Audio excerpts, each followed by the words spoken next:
చిన్ననాటి జ్ఞాపకాలన్నీ మీతో పంచుకోవడం నాకు ఆనందంగా ఉంది. అయితే మా నాన్నగారిది మా అమ్మగారిది తూర్పుగోదావరి జిల్లా రంగంపేట మండలం తిరుపరాజాపురం. మా నాన్న ఒక గీత కార్మికుడు, మా అమ్మ ఇంటి వద్దే పనిచేసుకుంటుంది. మా నాన్నగారి పేరు కుక్కల ముసలి గారు, మా అమ్మగారి పేరు కుక్కల వెంకయ్యమ్మ. నా వయసు అప్పుడు 8 సంవత్సరాలు. అమ్మగారు నిండు గర్భిణి.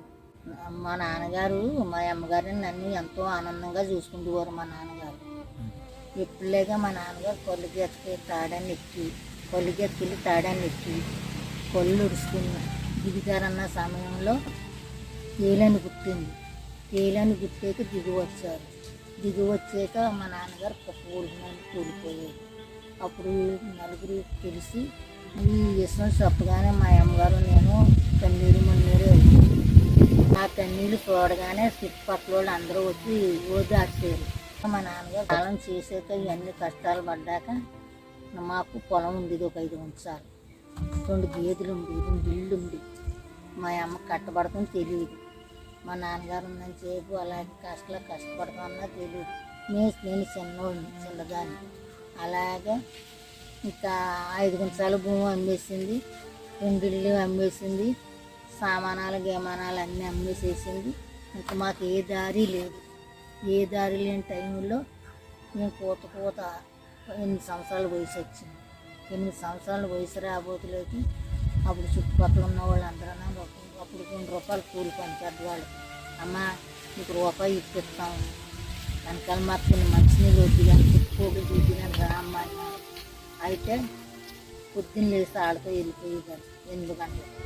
వెళ్ళిపోతే ఎక్కడికి ఈరంపాలెం వెళ్ళాలి. ఈరంపాలెం ఏ ఊరు దాటి వెళ్ళాలి, పలకాడం దాటి వెళ్ళాలి. తిరుపరాజాపురం నుంచి పలకాడం దాటాలి, పలకాడం నుంచి ఏలగొల్లు దాటాలి, ఏలగొల్లు నుంచి అచ్చితాపురం దాటాలి, అచ్చితాపురం నుంచి ఈరంపాలెం వెళ్ళాలి.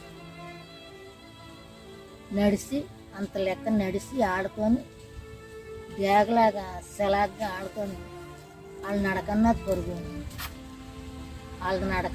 పొరుగు అలాగే లాగు కొట్టుకుని సొక్క దొడుకుని ఆడ చెయ్యట్టుకుని వెళ్ళినట్టు వెళ్ళేదాన్ని.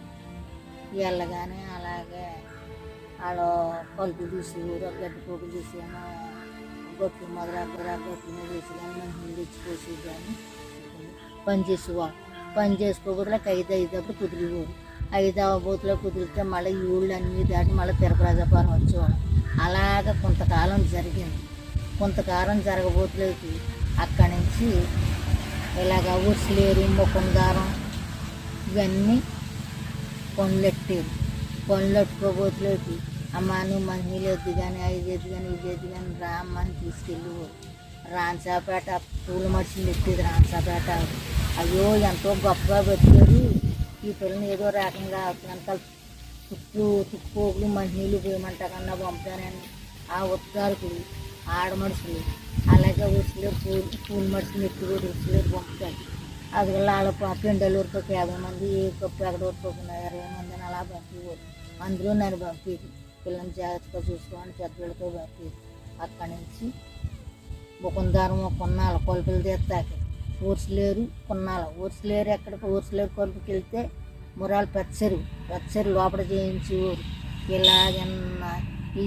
కొంతకాలం అలాగ జరిగింది.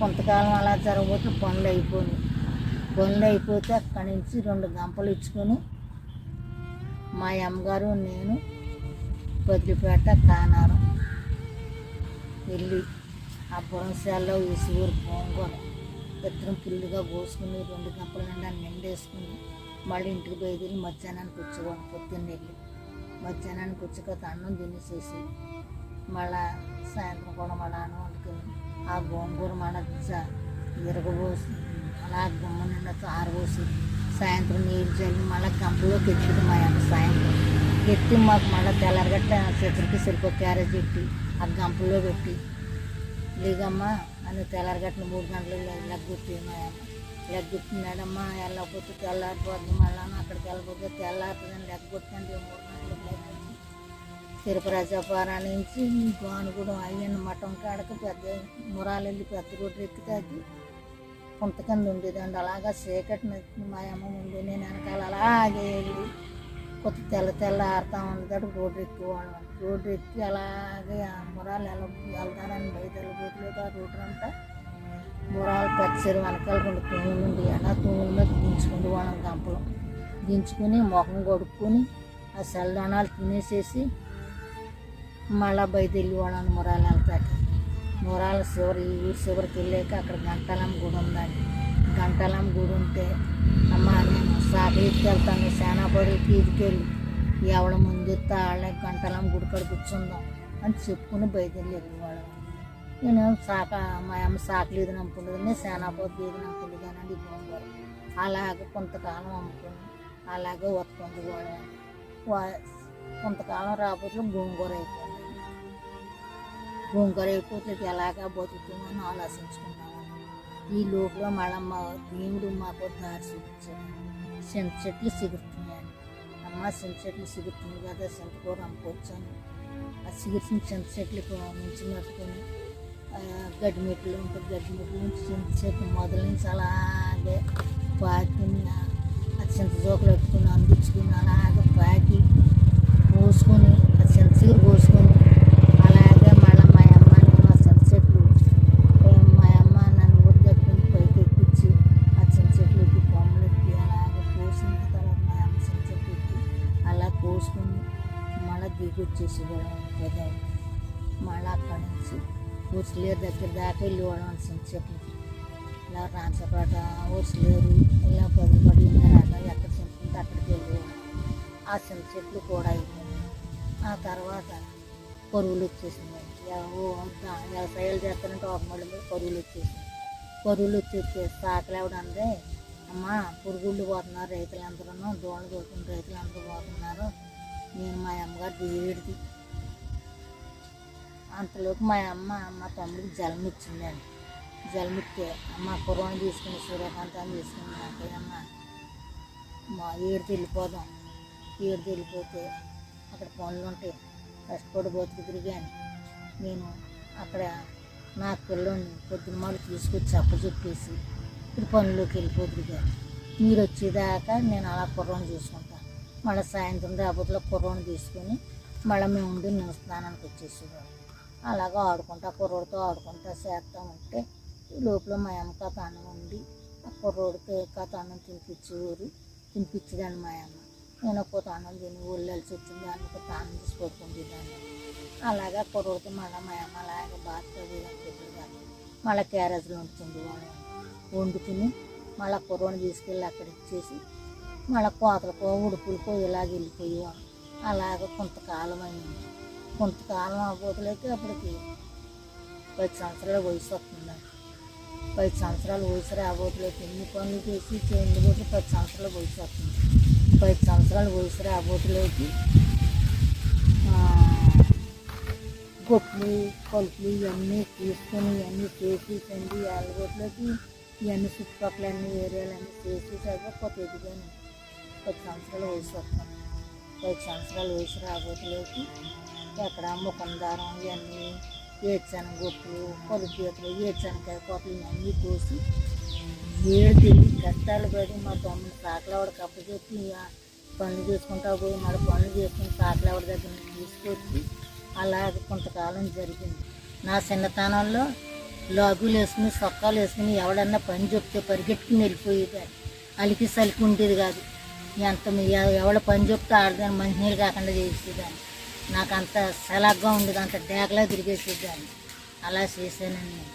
నా చిన్నతనంలో రైతులు పిల్లల్లో పెట్టుకుని అమ్మగారు ఇళ్ళకి వెళ్ళేవారు. పండుగలు వచ్చినా పబ్బకాలు వచ్చినా ఎంతో నన్ను ప్రేమగా చూసేవారు. నన్ను చిన్నతనంలో అయినా సరే ఈ పిల్లకి మచ్చలేని మనిషి అని చెప్పుకుంటేవారు. ఎక్కడ ఆడేసిన డబ్బులు అక్కడ ఉంటాయి, ఎక్కడ ఎట్టింది అక్కడ ఉంటుంది. ఈ పిల్ల గుణం మంచిదని రైతులు పిల్లల్లో పెట్టేసి అమ్మ మేము పుట్టళ్ళకి వెళ్తున్నాం, పండుగలకి వెళ్తున్నాం, అలాగా మేము వచ్చేదాకా ఇంటికాడ ఉండాలి. ఈ పాలు చూడు, ఈ పెరుగు చూడు, ఎవరికి ఇవ్వాలో పెరుగులని ఇమ్మనేవారు. ఇంకా వెనకాల పెద్దోళ్ళు ఉంటే పోతంతా వాళ్ళకి నీళ్ళని పాలని అలాంటివన్నీ చూడమ్మా అని అలాంటివన్నీ చూసేదాన్ని. ఎన్నో కష్టాలు ఇళ్ళలో పనులు కూడా చేశానండి. 7 చెట్లు కూడా చిన్నతనంలో ఎక్కించి పుట్ట పట్టుకుని ఎక్కిదానండి. పోతుకల్లు ఉడికినట్టు ఉడికిదాన్ని భగవంతుడు నేను ఎప్పుడు కూడా కొమ్మ కూడా ఇరిగిపోతుంది తెలియదు. ఇప్పుడంటే తెలుస్తుంది నేను అంతకేమో నాకు అసలు అది ఏదో చింతకొమ్మ పెట్టుకుని అలబడెక్కినట్టు ఎక్కిదానండి. పడిపోతావు కట్ట అని ఊరు కూడా నాకు భయంకరం కూడా తెలియదు అప్పుడు ఇలా జరిగిందండి. గోంగూర అమ్మానండి, చింతకూర అమ్మాను, చింతకూర కోసి చింతకూర అమ్మాను, ఏ శనకాయ కోత కలిగిద్దాన్ని ఉడుకులు ఊడిసాను. ఆ చిన్న వయసులోనే రూపాయికి కలుపు తీసాను, గుప్పులు తవ్వాను, ఎన్నో కష్టాలు, నేడుకాయలు కోసాను, అన్నీ ఇళ్ళలో పెద్ద రైతులు ఇళ్ళల్లో పనులు చేశాను, ఎన్నో కష్టాలు పడ్డాను. పగడు కూడా ఉండకూడదు, నేను అంత ఆడుకుంటే వయసులో అన్ని కష్టాలు పడ్డాను, అన్ని పనులు చేశానండి. నా చిన్నతనంలో మా అమ్మగారు నేను కూడా ఎన్నో కష్టాలు పడ్డాం. మేము పడ్డ కష్టాలు ఎవరికి కూడా రాకూడదు, అన్ని కష్టాలు అనుభవించాం.